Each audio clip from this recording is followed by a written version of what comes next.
好，時間都差唔多啦，我哋個今日嘅活動咧就正式開始啦。咁喺活動開始之前，我都簡單介紹下我自己先。我係 William，我係今日活動嘅主持啦。咁而我哋公司澤點海外咧係一間專注喺海外房地產資訊嘅平台嚟嘅。咁平時我哋會發布同埋報導一啲有關唔同國家最新有關房地產嘅新聞同埋資訊俾大家，亦都會有唔同嘅活動同大家去分享唔同國家嘅資訊。就好似今日咁，今日係我哋活動係一個特約活動啦，主題係英國倫敦Zone1物業巡禮嘅第二站嘅。咁其實眾所周知啦，倫敦一直都係一個國際金融中心，而時代雜誌更加喺2008年提出咗紐倫港呢個國際大都會嘅概念，都足以證明倫敦係喺國際金融業裏邊嘅地位嘅。咁而其實喺金融業對英國亦都係非常重要嘅，佢大概佔佢平均個 GDP 係8.4%。咁而當中金融業有一半嘅經濟產值咧，其實就係嚟自於倫敦市嘅。咁而 City of London 佢作為倫敦市裏邊嘅核心中嘅核心啦，咁佢一直都係係成個倫敦嘅金融中心。咁所以今次有我哋Val Group International 嘅 CEO Ashley 同大家去分享下呢個 City of London 佢究竟係有啲咩嘅獨特之處。咁事不宜遲，我哋將時間交俾 Ashley。Hello, Ashley. Hi, William. How are you? Yeah, the stage is yours now. Thank you. Good morning, everybody. Thanks very much for joining our presentation today. Just before we start, just to introduce myself first, my name is Ashley Osborne. If we could go to the next slide. I'm the CEO and co-founder of Val Group International. Many people might know me from my former role. I was previously the head of international properties and the head of residential projects in Europe at Colliers International. In 2020, I left Colliers International to build a new PropTech platform because essentially my general vision was that I thought that international investors weren't particularly getting a good deal when they were buying property off plan. So we set out to set up a new PropTech platform to make things much easier for people to invest offshore and have far more understanding about what they're doing. I've also written a book called Prosper, an insider's guide to investing off plan, which is available on Amazon. So if anybody wants to check it out, it's in the market there. Today I wanted to talk to you about two things. Firstly, what's going on in the residential market in the UK? And then secondly, to introduce a project we have called the Denizen, which is being built by Taylor Wimpey, and give you a bit of an overview of the last 6 properties that are remaining in that project for sale. So firstly, if we look at what's going on in the UK property market and why we think it's such a good time to invest in the UK, well, the first thing is really house price growth. And if we go to the next slide, the reality is house prices in the UK and particularly England have grown rapidly. This shows growth in house prices from 2005 to 2021. And we've just seen a period of constant growth, except for the period where you'll see a slight decline, but quite a rapid increase in growth again. This is the global financial crisis. If you go back, thank you. So house prices in England now are £280,000 on average across all of England. And if you look at that on the next slide, from a growth perspective, what that actually means is that there's been constant growth of prices in London and across England, except from that period from 2008 to 2009, when obviously we had the financial crisis. House prices have continued to grow. And what we've seen really recently from 2020 onwards is that house price growth in England, and particularly in the southeast of the UK, has accelerated very, very quickly. So we're now seeing house price growth faster or as quickly as we've seen for the past 20 years. And that house price growth has actually been across all parts of England. So there's not one part of the England country that hasn't seen significant growth. And in fact, the lowest growth has been in London, which has still been north of 6% in the past 12 months. And what the Office for Budget Responsibility, our data forecasting country group in the UK, expects is that house prices will grow by 22% between now and 2026. So there's significant growth forecast across all parts of England. And I think one of the things that people always want to understand is, why are house prices increasing? What's actually driving the growth? And how do I understand it? So I can, if I'm looking to invest, what does it really mean? So what we thought we would do is show you specifically why house prices in the UK are increasing. And the first reason is that the government gave a stamp duty holiday at the start of the COVID outbreak, because they were concerned that house prices could slow down or even worse, decline. So what they did, and I'm sure most of you will be aware of this, is between the 30th of July 2020 and the 30th of September 2021, they reduced stamp duty to 0 for houses below £500,000. And then from late June till the 30th of September, it was just on houses below 250,000. And you can see this graph shows the growth in the number of transactions in England for houses. And you can see from that point in July 2020, the number of transactions went through the roof. Everybody started to buy property because there was a real flight to quality. Both investors and house buyers and homeowners wanted to buy property because they saw that it was such a great opportunity to buy. So that was really the catalyst for this start of growth, but it's not the only thing. The next thing we've seen in the UK is the UK has been the first major G7 country to emerge from COVID. So as of today, in the UK, there are no COVID restrictions. So there's no face masks required. There's no self-isolation required. If you get COVID, there are no restrictions. And what that's meant has been that the economy in the UK has been the fastest growing economy in the G7, because there's nothing to hold the economy back anymore. And now in the UK, growth is forecast to be more than 7% for this year. So there's been significant economic growth that's taken place. And what that's led to is really, really significant inflation. So inflation in the UK is now 4.8%, but the Bank of England expects inflation to hit 7% by spring 2022. The expectation was that by the end of 2023, inflation would start to moderate and get back to what is the Bank of England target inflation rate of 2%. But the reality is that because of the situation in Ukraine and with the Russian invasion of Ukraine, it means that the price of both food and the price of oil is likely to increase, and natural gas is likely to increase significantly over the next 12 to 24 months.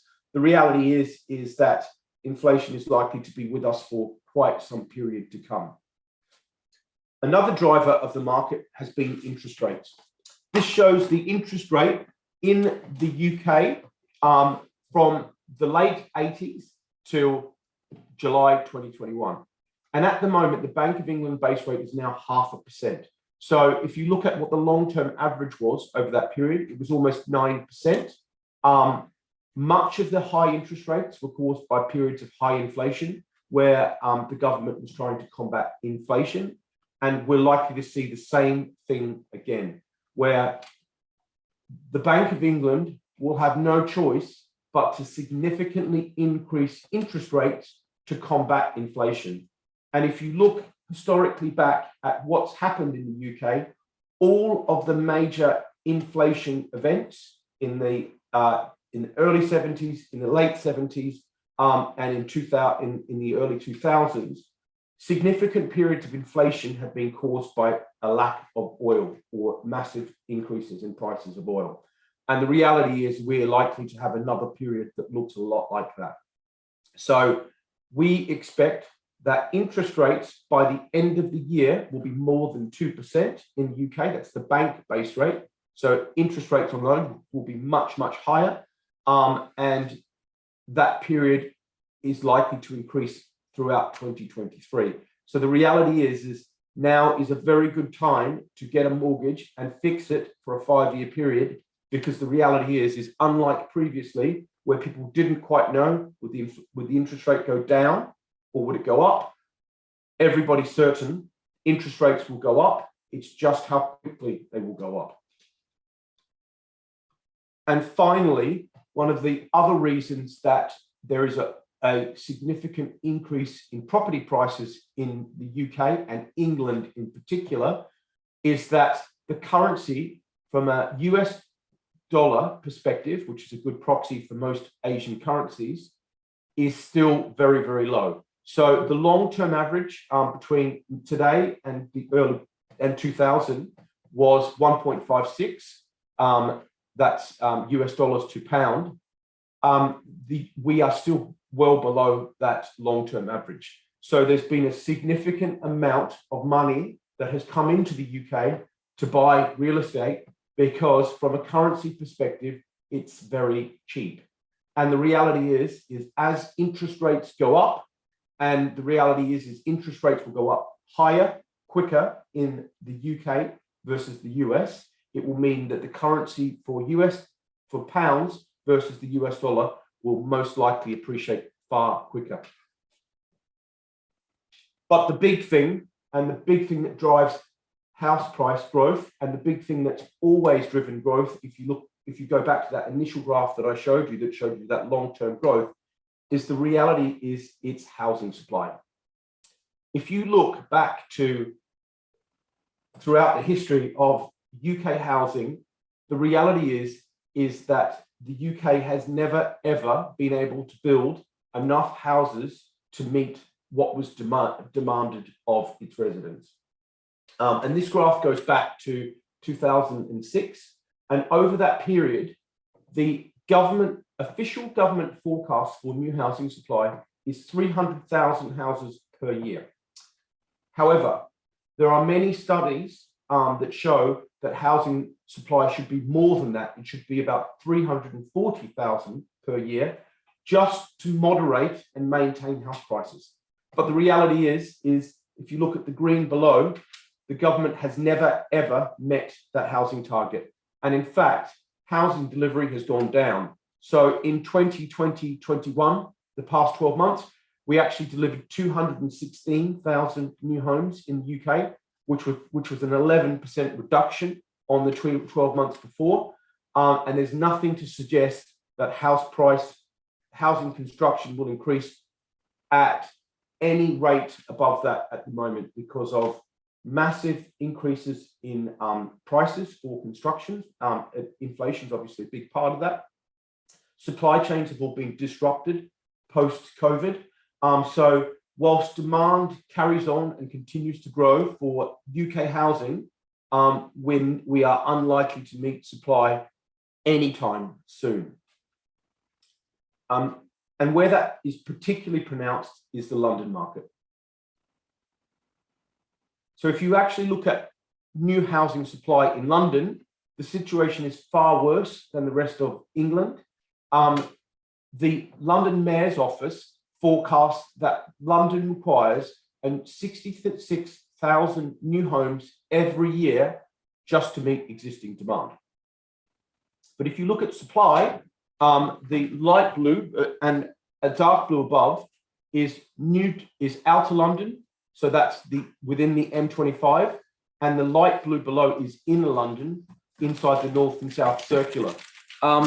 Within those markets, the house builders have only been able to deliver just up below 20,000 new homes every year. So we're miles off the targets that are forecast by our governments in terms of what's required just to meet demand. And this final graph actually shows the City of London, where the project we're talking about, the Denizen, is located. And the supply-demand situation is perhaps the worst in all of England in terms of supply and demand. The blue line below shows the number of new construction starts that have taken place in the City of London. And essentially, in the past 2 years, there's been no new construction which has taken place. And the orange line above shows the number of units that have been completed in the City of London, but are unsold. So, i.e. you could walk in off the street and buy it, and it was vacant for purchase. And what that shows is, firstly, obviously, the new housing supply in inner London is declined significantly. New construction starts have declined by 45% in our market, but specifically in the City of London, there's been no new construction. There's only 60 units that are under construction at the moment, and only 150 units were complete and unsold at the end of Q3 2021. And in fact, that figure is now much, much lower. There's a real shortage of new stock available for people to buy in the City of London. So in terms of what we think this means for house prices and what's likely to be the situation for investors, firstly, what we were expecting is rental growth. If you look at a recent article, which was only 2 weeks ago in The Guardian, data was suggesting that the UK needed to build 230,000 new homes every year just to meet existing rental demand. So that works out to be about 1.8 million new rental properties available. And that is just to maintain current rental levels. The reality is those targets are not going to be met. Even if we build the 218,000 new homes a year that we talked about previously, the reality is the vast majority of those will be available for owner-occupiers. They will not be for rental. So there's a massive shortage of rental stock coming. And with our partner agent that we speak to, Chase Evans, they've seen that average rents in London over the past 12 to 18 months have increased by between 25 and 30% on their books, so significant increases in rents. The average void period is now between 3 and 7 days, and the vast majority of properties that they have for rent are let before the tenant that's currently in occupation leaves. And perhaps most telling, they have very, very little vacant rental stock now. So stock levels are down to by 92% in London. And when I speak to Chase, they tell me they've got nothing available for let. So if somebody wants to walk in off the street and say, I want to rent a property, they've got nothing to show them. In terms of actual house prices themselves, in terms of growth, we've taken what some of the other agents are saying as well. So Jones Lang and Savills, two well-known agents in the London market, both are forecasting significant house price growth across London. Savills are quite bullish, forecasting average growth, I think almost about 5% year on year between 2022 and 2026. Sorry, that was Jones Lang, and Savills again forecasting quite high growth. But also what's perhaps most telling is both are forecasting really significant rental growth. And this is quite unusual for London. We have not seen massive rental growth, in fact, any rental growth in the past 5 to 10 years in the London marketplace. So the supply issue is really starting to become a major issue in the London market, particularly as things get back to normal post-COVID, people move back into London, people return to work. There is a real demand for new housing in the London market. So just to recap, we thought it'd be useful just to hear about the top 10 reasons we think to buy in London. Firstly, is house price growth. So forecast growth of more than 20% between now and 2026. That's the OBR figure. We think it will be much higher. Second is low interest rates. Base rates are 0.5% at the moment, but the reality is they will be much higher by the end of this year and much higher by the end of 2023. Inflation is increasing, so it is a natural, property is a natural hedge for inflation. But the reality is inflation is 4.8% today. It's likely to be 7% at some point this year. And the reality is it's not coming down anytime soon. Construction starts are still severely hampered by a lack of supply chains. It's difficult to get planning permission. So the demand-supply imbalance is not going to be addressed anytime soon. There's a severe shortage of housing across all of the UK, and particularly in London, there's rising rents. I think the other thing that's really interesting now as well is because interest rates and because inflation is going so quickly now, most tenants are saying, actually, it makes more sense to be a tenant for longer. With energy, inflation, costs going up, I just don't want to commit to buying a house myself. I want to rent for longer. Number 8 is because the pound is still very weak relative to the US dollar. So for people that are buying from outside of the UK, they're going to see a real term currency gain by buying property in the UK. And also this recent article in The Guardian saying that there were 230,000 new homes required across the UK just for rent. There's no way that we're going to get anywhere close to that. And finally, the reality is from a long-term investment perspective, the supply-demand imbalance will carry on for many years to come. So we expect there to be very, very strong prospect for the housing market across all of the UK and England, but particularly in London.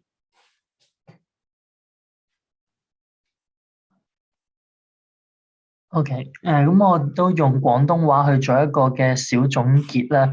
咁頭先 Ashley 咧就分享到有大概10個原因，點解而家係一個投資倫敦物業嘅好時機啦。咁首先分享咗一啲整體嘅大環境啦，就好似英國倫敦嘅物業喺過去嗰2年有一個可觀嘅升幅啦，而且預計會喺2026年到亦都會距離2026年咧會有一個大概22%嘅升幅嘅。咁而且而家現時咧，佢喺呢個疫情嘅情況下咧，英國係喺歐洲咁多個國家裏邊恢復得最快嘅，而過去都啱啱已經解除咗所有嘅關於旅行或者係一啲出入境嘅限制啦。而英國嘅2021年嘅 GDP 亦都係全歐洲增長得最快嘅國家啦。咁而除咗呢個大環境之外咧，整體佢倫敦市裏邊嘅一啲建築嘅供應上亦都係越嚟越少嘅。喺見到2019年之後咧，基本上就已經冇新嘅建築規劃啦。咁而過去嗰幾年內嘅新建築規劃咧，亦都會喺未來呢2年內陸續去落成嘅。咁而喺呢個供應短缺嘅情況下，而倫敦市嘅租務需求亦都係非常之大量嘅。頭先佢都分享到一個令人幾震驚嘅數據，就係話大概有9%超過90%嘅租務嘅需求咧，已經喺原租客喺搬出之前咧就已經揾到下一手嘅租客啦。可以見到而家倫敦市嘅一個租務嘅情況係非常之活躍啦。咁所以綜合整體嘅咁多個原因咧 ，Ashley 就認為係而家係一個好嘅時機去投資倫敦嘅物業啦。Oh, thank you, Ashley. Would you mind share some project in the city of London with us? Sure, thanks very much. So today, what a project we wanted to share to you is a project called the Denizen. It's in the city of London. It's being developed by Taylor Wimpey, their central London business. And it is one of those projects which is right in the middle of the city of London, which is that area that we talked about that had a massive shortage of new housing. So the development itself is built by TW, so Taylor Wimpey Central London. They're a FTSE 100 company. So, I know that there's all sorts of developers that come to Hong Kong and Singapore and talk about their, who they are and whatever. The reality is Taylor Wimpey is the first or second largest house builder in all of the UK. So they are a much bigger company than Barclays or some of those other companies that you see that constantly promote. The project itself is located in the Barbican, right in the middle of EC1. The building is complete. So it's one of those buildings where there is an instant demand today from tenants to rent these places. So for somebody that wanted to buy, there's the ability to buy it and have it occupied before or at the time of completion. The building comes with an NHBC warranty, like most new buildings in the UK. NHBC is really the premier provider of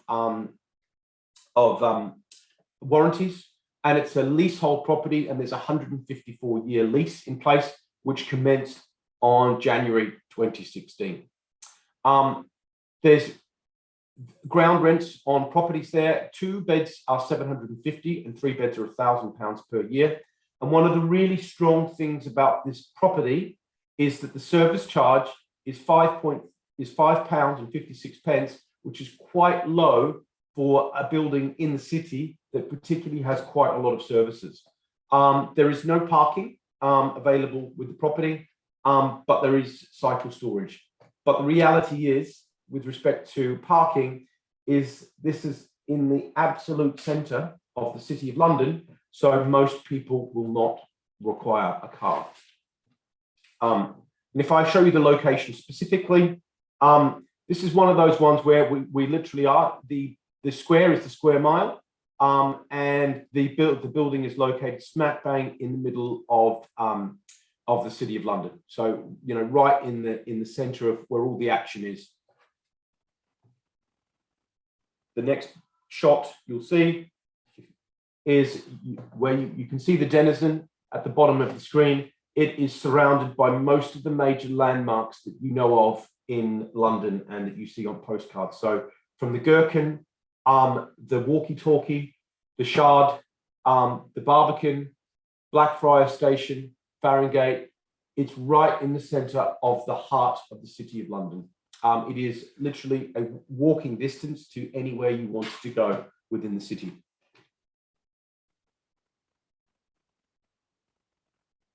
And if you move to the next slide. We've done some demographics for people on this location. It's obviously quite a small area, the City of London. If there's only about 8,500 people that live in the location, there's about 4,500 households. The thing that's really interesting is most people that live in the city actually work in the city. So the average commute in this location is just 3.5 miles. So most people actually walk to locations, and the average household income is about £60,000 per year, which is quite high. It's at the very upper end of average incomes in the UK. And I think, really interestingly, is only 25% of the people in this location actually own a home. So there's a huge amount of people that actually rent properties. And about 25% of those people actually rent a property. So there's a huge tenant pool literally on the doorstep ready to rent.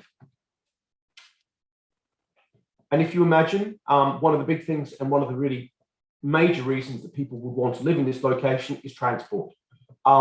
It's literally a 5-minute walk to a 12-minute walk to all of the major city stations in the City of London. So Barbican, Moorgate, Old Street, and Farringdon are all within a 5 to 12-minute walk of this location, which gives the residents access to most major tube lines in London. So Hammersmith and City, Circle, Metropolitan, Northern, Central lines are all there, including Crossrail. So the new Crossrail station is just around the corner, as well as Overground and National Railway stations. So literally from this location, from a 12-minute walk, you can get to anywhere within the UK by train. And perhaps one of the biggest selling things of this property is it's right next to the new Farringdon Crossrail hub.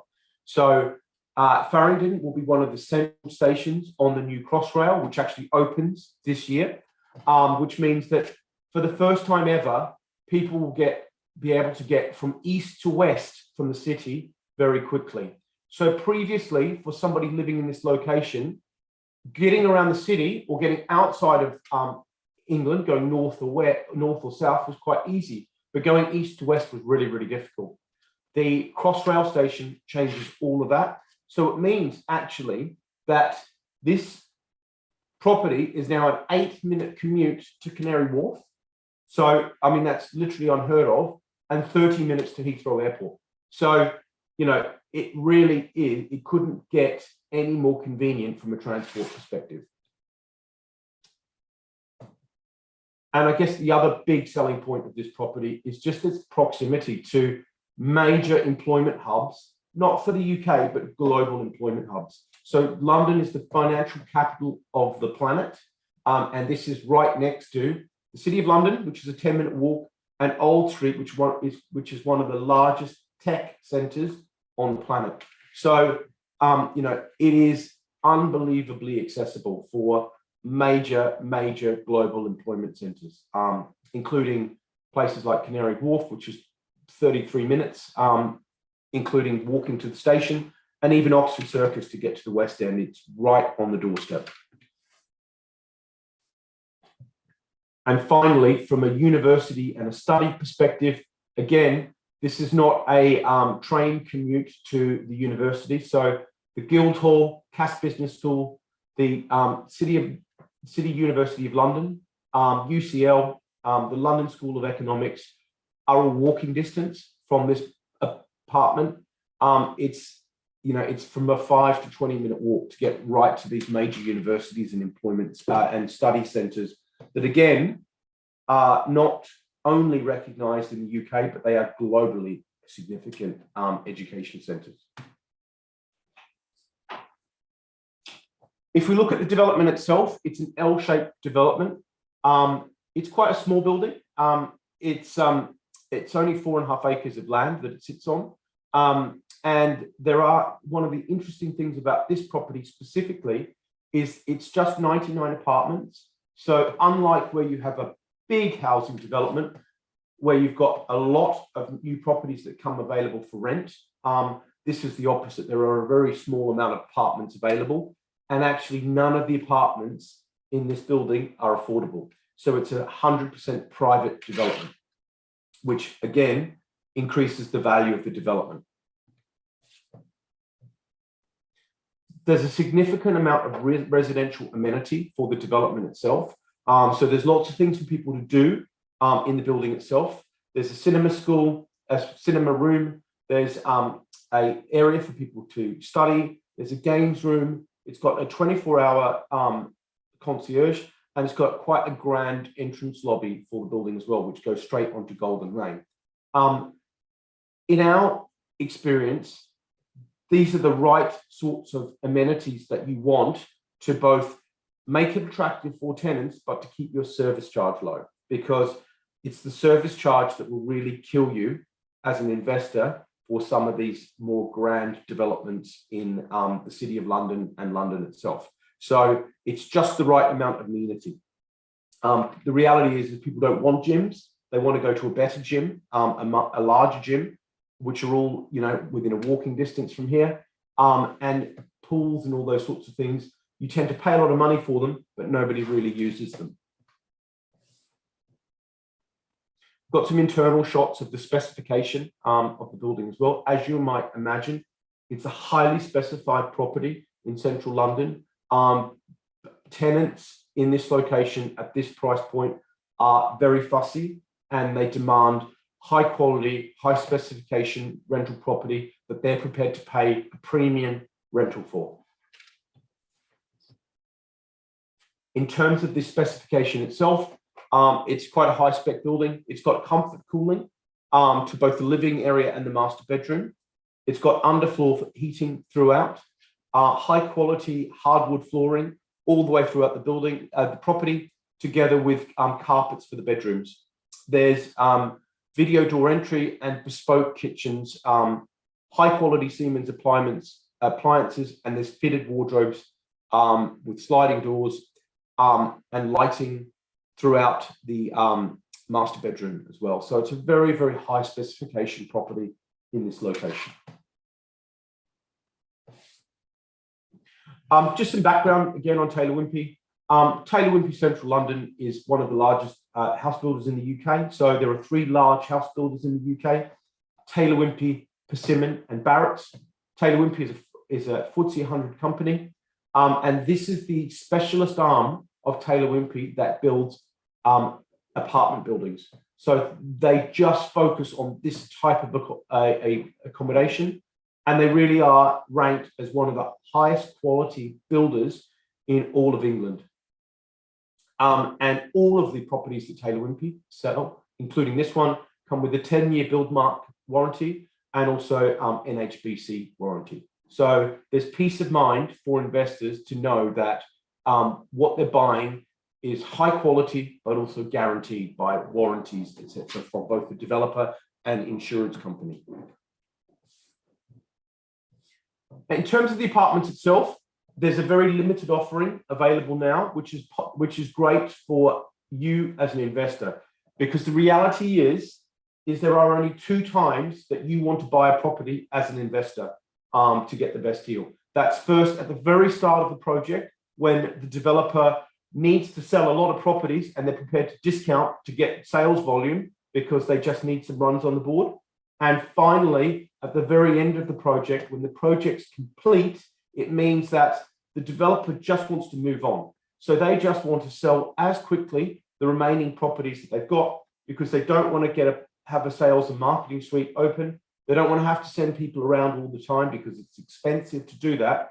And they're prepared to discount significantly just to sell properties. So if anybody wants to speak to Stephen and his team after this, they will find there's some amazing deals available for investors on these last 6 remaining units.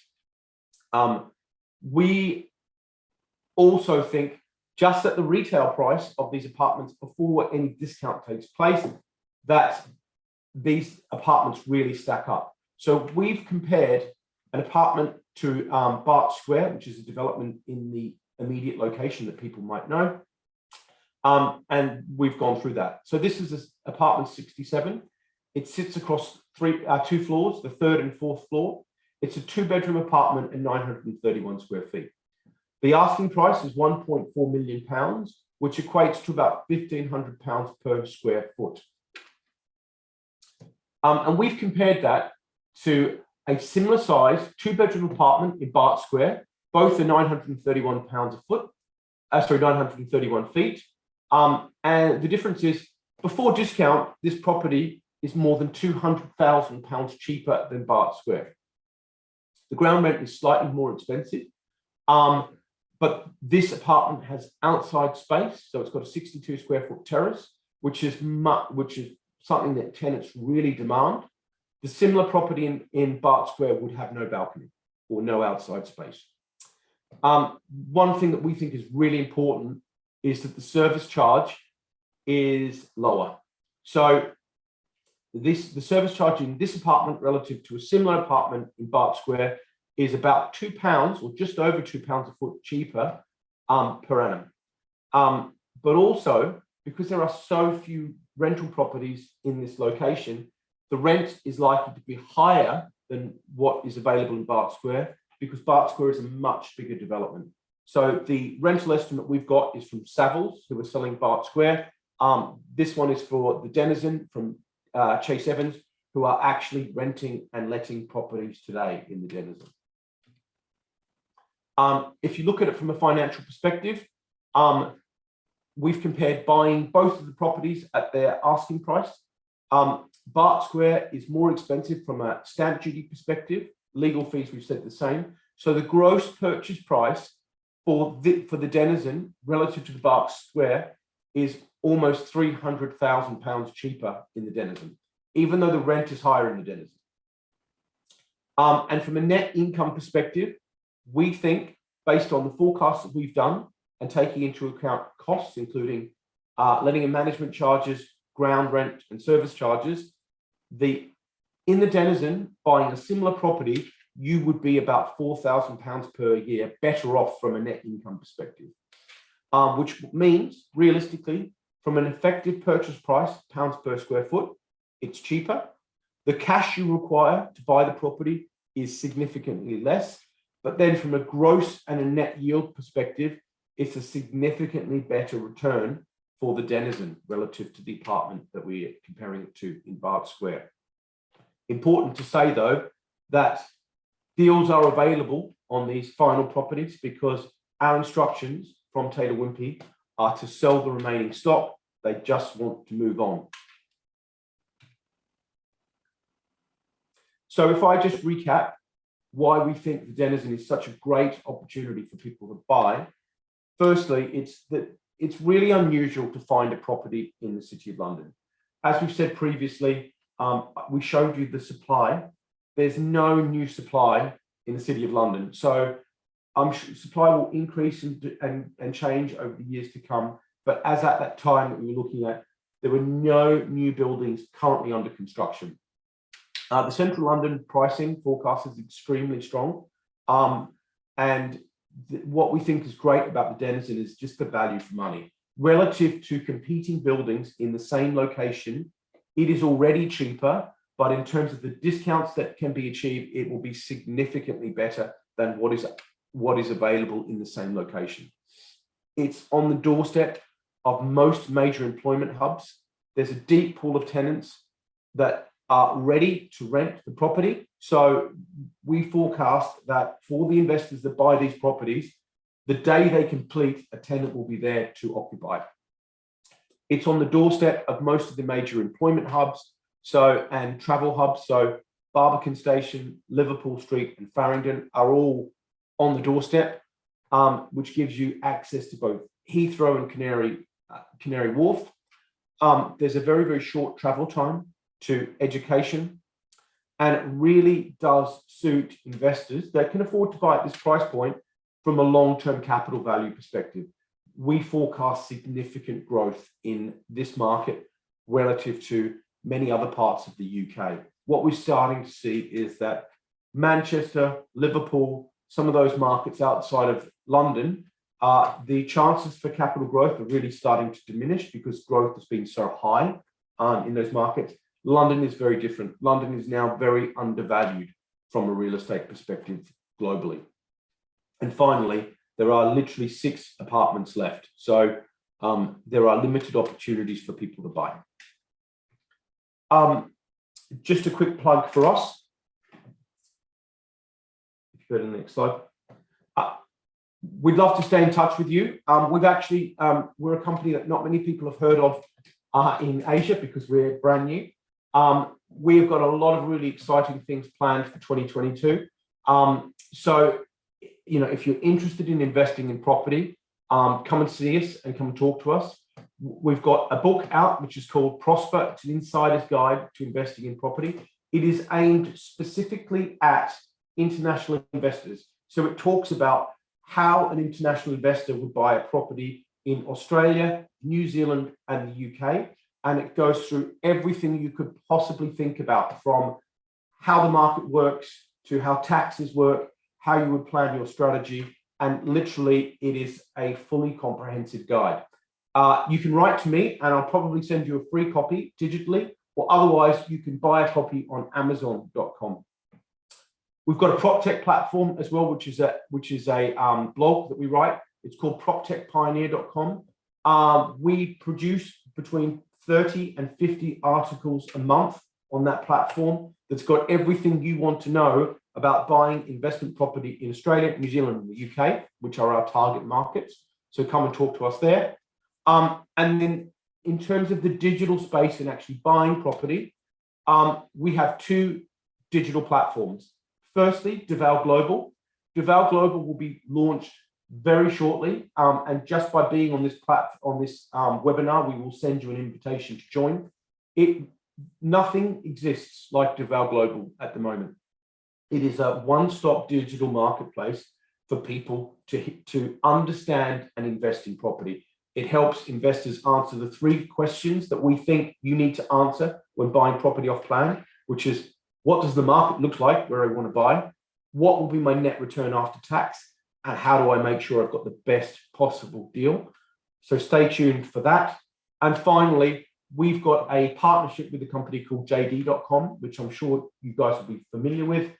We are the exclusive provider of a sales and marketing agent for any project promoted on the JD.com platform in the UK. So you can see any properties that we're promoting on JD.com. Just head over there, and all of our projects are live on the JD.com platform. Thank you very much. 多謝 Ashley 啊，咁我都用廣東話做一個小總結啦。咁頭先Ashley 就介紹咗一個喺 City of London 嘅項目叫 The Denizen， 咁佢係由呢個 Taylor Wimpey Central London 去發展嘅，係一個已經落成咗嘅項目啦。咁佢嘅地理位置就喺呢個 Barbican 呢個地方度嘅。咁佢距離附近嘅地鐵站好似呢個 Barbican Underground Train Station 咧，就步行5分鐘就可以到啦。步行10分鐘咧，就已經可以去到一個成個英國嘅金融或者係啲商業嘅中心 Liverpool Street 嗰度嘅。咁而佢本身呢個發展商咧，佢係專注於喺倫敦嘅發展嘅，而佢嘅母公司咧，亦都係呢個倫敦呢個英國富時100指數嘅成分股之一。咁而佢過去已經喺倫敦市內咧係有發展咗10數個項目嘅。佢嘅特色係將一啲地區同埋當地嘅需要同佢哋嘅建築物做一啲嘅結合啦。好似我以呢個 The Denizen 為例啦，佢嘅呢個你見到佢嘅有個會所嘅設施咧，佢係有電影院啦，有一個game room 啦，可能俾人打下 snooker 啊。咁但係佢係冇 gym room 嘅，就係因為見到可能喺呢一區住喺呢一區嘅居民嚟講咧，可能佢哋喺對 gym room 嘅需求就唔係話單單係一啲屋苑式嘅 gym room， 可能佢係可能已經出邊裝咗好多嘅 gym club 啦，都發覺其實佢哋真正住戶唔係佢哋真正住戶嘅需要咯，所以就冇加到入去。而且你可以喺設計上見到佢哋都係以一啲要俾到人哋一個好感覺係溫暖同埋舒適嘅環境，去希望可以幫佢哋嘅喺工作上去做一啲嘅減壓啦。咁而呢啲都係符合翻呢一區本身可能租住喺呢一區嘅租客嘅需要嘅。咁而同埋最後佢都有用其他嘅附近嘅項目做一個對比啦。可以見到 Denizen 無論佢喺價錢啦，同埋佢嘅一啲嘅service charge 上面都係會比較價錢上更加有競爭力嘅。咁而相對嚟講，佢嘅回報亦都會比同區其他嘅物業嚟得高少少嘅。咁所以佢係一個好值得大家去注意嘅一個項目啦。咁而好啦，今次嘅活動亦都正式結束啦。咁如果大家有一啲任何嘅疑問咧，都可以去聯絡翻當初聯絡你嘅客服同事去提問啦，或者可以去翻我哋嘅集點嘅網頁度去做一個登記。咁我哋事後再邀請翻 Ashley 同你做解答嘅，係啦。咁多謝大家參加今日我哋英國倫敦Zone1物業巡禮第2站嘅活動。咁亦都好多謝 Ashley 嘅分享。Thank you, Ashley. Thank you very much. 今日時間都差唔多啦，我哋活動就正式結束。多謝大家。Thank you. Bye bye.